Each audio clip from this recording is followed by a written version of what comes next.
Tu as un revenu et un taux d'imposition élevé et tu aimerais connaître des stratégies pour réduire considérablement tes impôts. Alors, prends place parce qu'aujourd'hui, je vais te donner différentes stratégies à utiliser pour non seulement réduire tes impôts, mais aussi bénéficier d'un retour d'impôt considérable lors de ta déclaration de taxes. Tout ceci en utilisant des véhicules financiers que tu connais peut-être déjà. Alors, pour en savoir plus, c'est parti.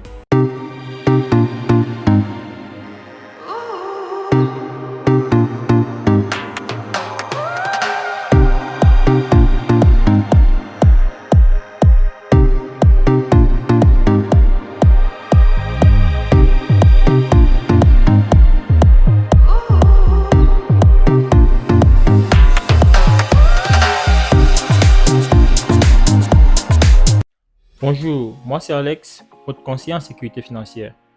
Sur cette page, je parle de tout ce qui concerne la finance au Canada et je vous donne des stratégies à utiliser pour maximiser vos épargnes. Alors, si tu n'es pas encore abonné à ma page, fais-le pour ne pas rater des vidéos qui pourraient t'aider toi et tes connaissances. Aujourd'hui, je vais parler des outils financiers que vous connaissez peut-être déjà et comment utiliser efficacement ces outils à son avantage. Il s'agit du REER, du CELI-AP et du RAP. Premièrement, le REER ou encore le régime enregistré d'épargne retraite est un compte d'épargne destiné à la retraite. Vos cotisations sont déductibles d'impôts, ce qui réduit votre revenu imposable. De plus, les gains réalisés dans ce compte ne sont pas imposés tant qu'ils restent dans le REER. Pour être plus concret, je vais prendre l'exemple de quelqu'un qui habite le Québec et a un salaire annuel d'environ 100 000 $. Son taux d'imposition marginal est d'environ 45% ici et son taux d'imposition moyen est 34%. Ce qui veut dire que cette personne aura un revenu net d'environ 65 000 $.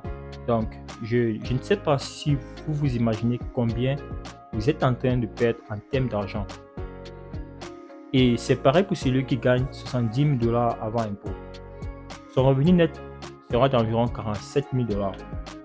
Notez que le maximum de cotisation annuelle dans le REER est de 18% de vos revenus de l'année précédente et que vous avez jusqu'à 60 jours après la fin de l'année civile pour cotiser. Pour l'année d'imposition 2023 par exemple, la date limite était de 29 février 2024. Si vous avez des difficultés à faire le calcul de votre limite de cotisation, vous pouvez toujours vérifier cela dans votre compte Mon dossier en ligne de l'Agence de revenus du Canada. Deuxièmement, le CELI-AP ou compte d'épargne libre d'impôt pour l'achat d'une première propriété. Ce compte est conçu pour vous aider à épargner en vue de l'achat de votre première maison ou propriété. Ce qui veut dire que si vous avez déjà eu à acheter une première propriété au Canada, alors je suis désolé, c'est qu'on n'est plus fait pour vous. Comme le REER, vos cotisations sont déductibles d'impôt et les revenus générés dans ce compte sont exempts d'impôt. Sachez que le maximum de cotisation annuelle dans ce compte est de 8 000 $ et le maximum la vie durant du cotisant est de 40 000 $. Et pour finir, le RAP ou le régime d'accès à la propriété vous permet de retirer jusqu'à 60 000 $ de votre REER pour financer l'achat de votre première maison et le tout sans impôt. Notez que vous avez jusqu'à 15 ans pour rembourser le montant que vous avez retiré de votre REER. Comment donc utiliser ces trois outils ensemble pour maximiser vos économies et vos avantages fiscaux? Je vais prendre un exemple palpable afin que vous puissiez comprendre.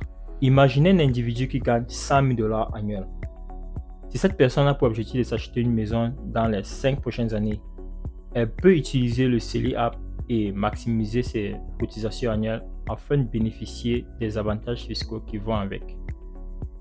Par exemple, pour cette personne, voici la somme qu'elle pourrait économiser annuellement en termes d'impôts pour des cotisations de 8 000 $ par an dans son CELI-AP ou bien encore dans son REER.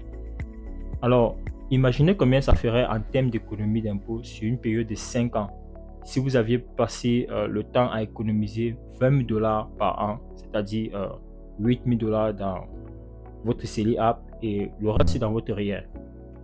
Tout ceci fera en sorte que vous ne payez des impôts que sur 80 000 $ au lieu de 100 000 $. So, think about it.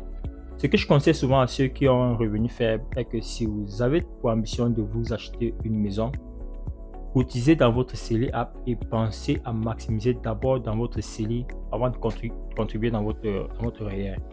Alors, j'espère que j'ai pu apporter quelques éclairages. Si c'est le cas, likez, commentez et partagez cette vidéo pour m'encourager à en faire plus. Surtout, n'oubliez pas de vous abonner. Si vous avez des questions, n'hésitez pas à les laisser en commentaire ou contactez-moi directement à travers mon numéro WhatsApp qui est juste dans ma bio. Si vous avez besoin d'ouvrir vos différents comptes et bénéficier des conseils et stratégies. Passez une excellente journée et prenez soin de vos finances.